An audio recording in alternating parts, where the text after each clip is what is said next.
The girl deliberately poured the medicine onto the floor. Seeing this, the mother immediately stepped forward to scold her. Do you know how expensive this medicine is? It costs $200. The mother was so angry that she smashed the bowl, saying your father went to the hospital to sell his blood and worked so hard just to get this medicine for you. But the girl talked back saying it tasted terrible. Hearing that, the mother could not help but slap her. At that moment, the father came home from work. After hearing the mother explain that the daughter refused to take the medicine, he immediately lifted his clothes and showed his daughter his arm, saying, "This medicine is what I traded for you." Unexpectedly, the girl said, "I do not care." The father could not help but want to hit her, but he held back because he loved his daughter deeply, and the reason the girl kept making her parents angry was because she was already suffering from cancer. Now the mother was pregnant with twins. With only the father supporting the family, he could not raise 5 people. The girl felt she was a burden. If she could disappear sooner, her parents and unborn brother and sister could survive. From that day on, she began to deliberately stop taking her medicine and argued with her parents every day, just to make them hate her. Do you really think we have the heart to hit you? Seeing her father furious and out of control, she felt a bit of comfort inside, because she believed only this way, when she died, her parents would not be so heartbroken. But because she secretly poured out the medicine every day, it also caused her to be unable to sleep at night from the pain. 1 month later, the messenger of hell holding the book of life and death came to her. The girl knew she would leave this world in 3 days. She thought her parents were already sick of her, but unexpectedly one day after school, she found that her parents had borrowed a large sum of money to take her to see a doctor.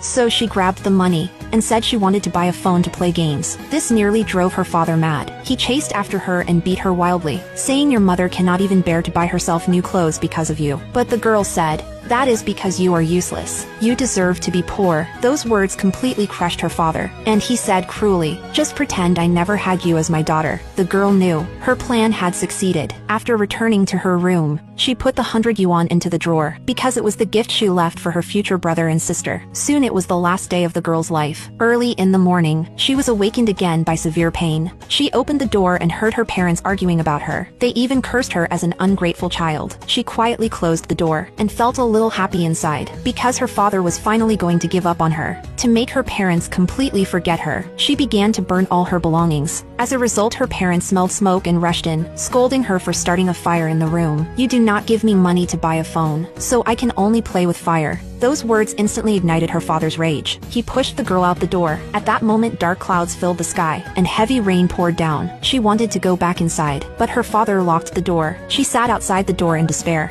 Before long, she felt her vision begin to blur. She knew today was the day she would die, but the girl did not want to die alone outside, so she shouted that she was hungry and wanted to eat. The soft-hearted father heard that his daughter was hungry, and still opened the door to let her in, but they did not know this would be the last time they saw their daughter. The girl returned to her room and took out the red dress she had always been reluctant to wear. It was a birthday gift from her father. She wanted to leave this world beautifully dressed. With only 5 minutes left to live, she lay quietly on the bed, waiting for death to arrive. But her parents were sharp-tongued but soft-hearted after all, and went back to cook for their daughter. The familiar smell made her want to get up and take one more bite of her mother's food, but she knew there was no time. At this moment, the girl was in so much pain that she could not say a single word. No matter how her parents called her outside the door, there was no response. Soon, the messenger of hell appeared again. He came to take the girl away from the human world.